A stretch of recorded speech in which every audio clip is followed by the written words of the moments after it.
So that's it for this part. Okay, so welcome to another part of this. Sorry if everything was a little bit dry last time. Basically my throat has been acting up. Although that shouldn't be a problem for all of no people watching this. Anyway.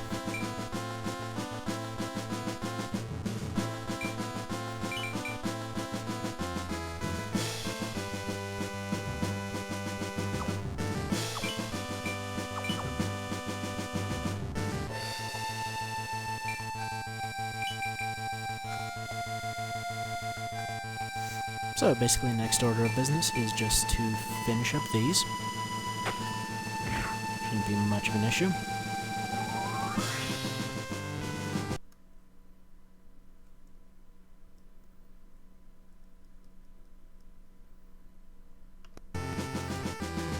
Sorry, bit of a lag spike there.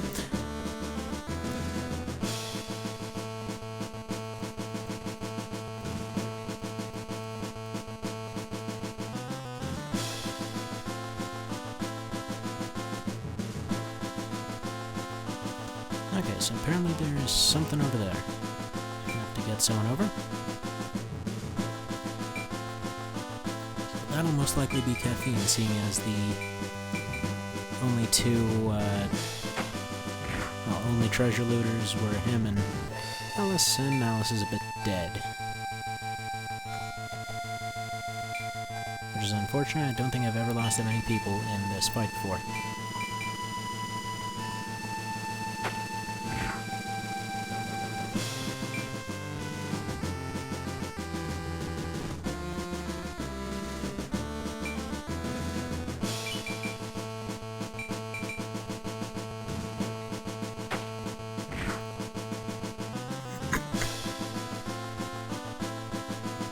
Just hope that the guests don't get themselves eaten.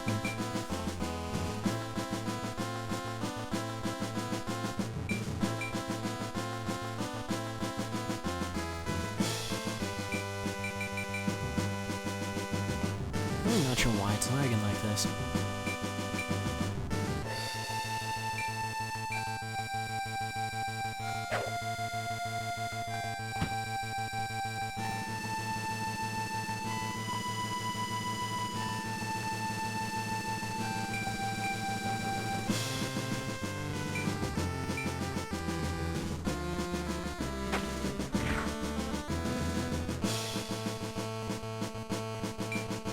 Another thing I noticed with the AI is that it always seems to try and go just far away enough that it's able to get a shot off at something, but that something can't get a decent attack back.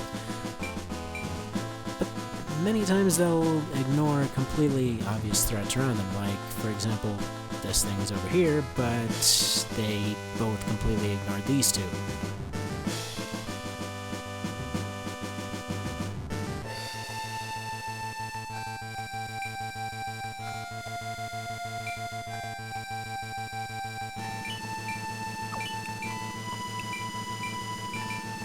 But I will be healing them because one of these is still cheaper than hiring new soldiers.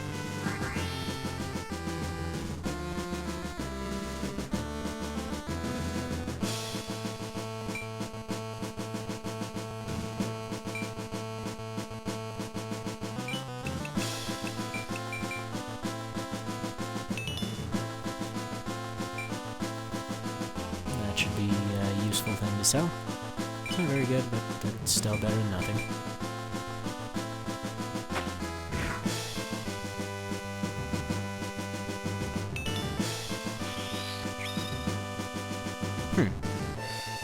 Interesting. That's actually...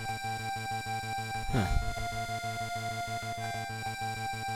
Well, that's kind of strange. It was actually telling me that the one over here needed to be burned before it could be picked up.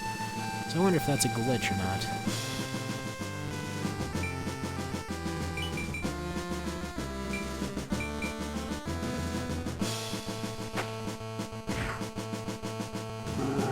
So that was a lucky semi-critical there.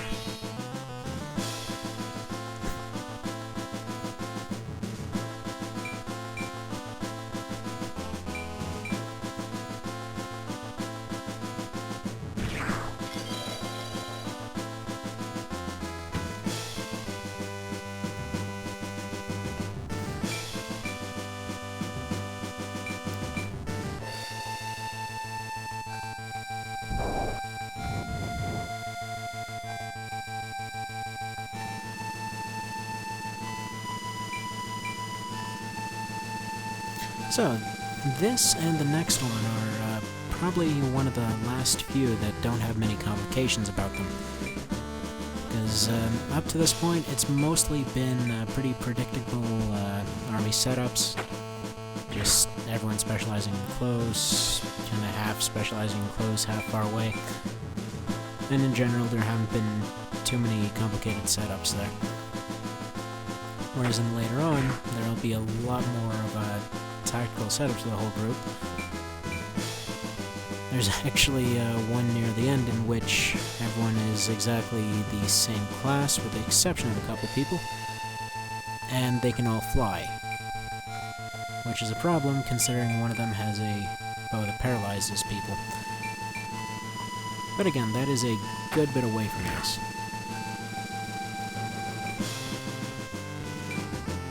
So that'll be dealt with when it gets around.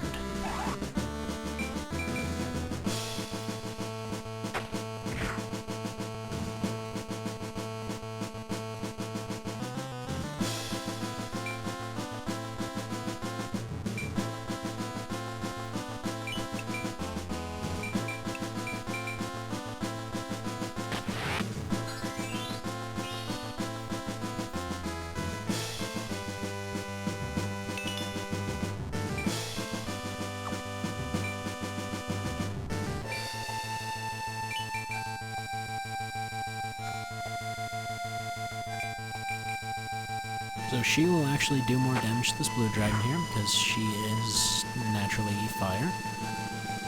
So it gives a slight damage bonus both ways, as mentioned earlier. So that's usually a good way of deciding who to have in front in some of these cases.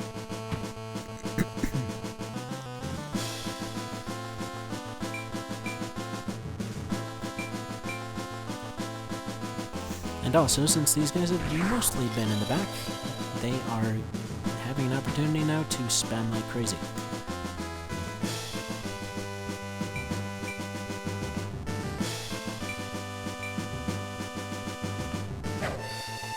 While this guy's miraculously dodging every single thing that the Dragoon tries to stab him with.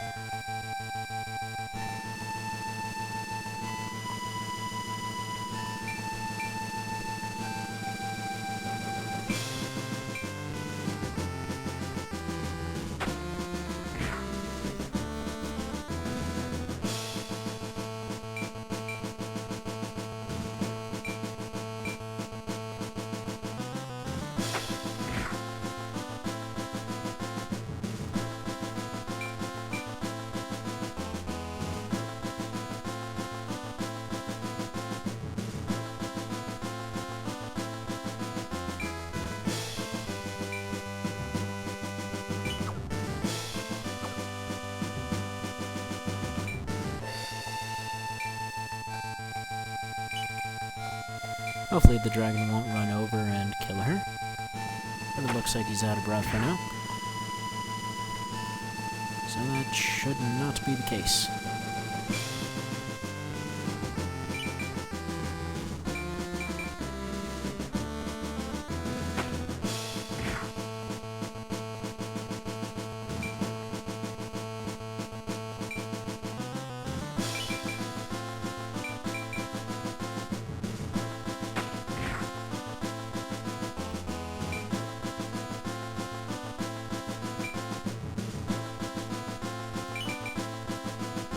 And despite Floros being almost dead, she's not going to get healed. Just because funds are already kind of low and I need to hire a second army.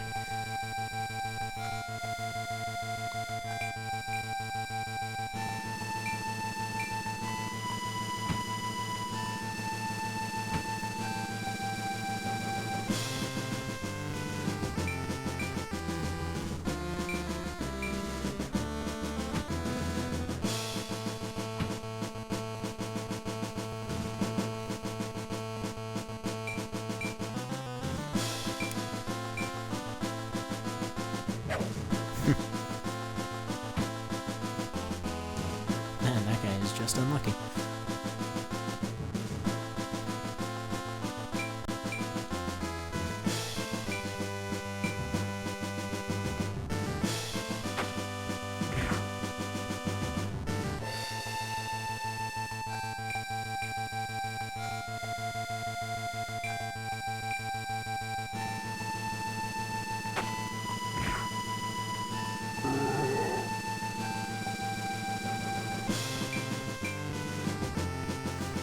What does suck is that it doesn't look like guests can actually get XP at all.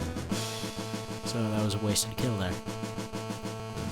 And something I want to check is you can tell, you can tell people's fortunes here, and you can tell this guy right now is just having a very unlucky day.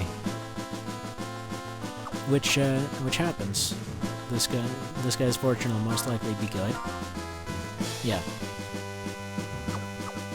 And depending on the time of the year, everyone's fortune will change.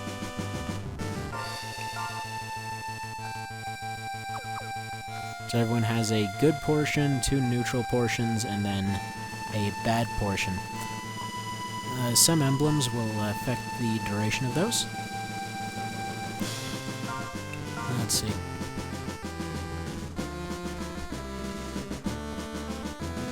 Yeah, like this guy was probably dodging a bunch of things earlier because his luck is currently good. Let's see where they're at.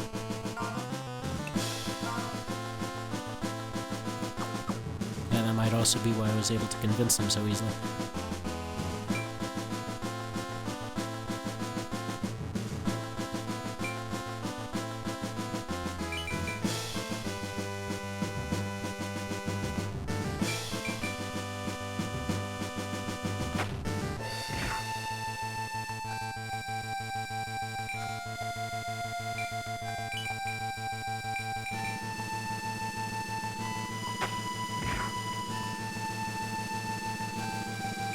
So I think I might have just been getting very lucky so far with their biorhythms. That might have been why this whole run-through has been going so well.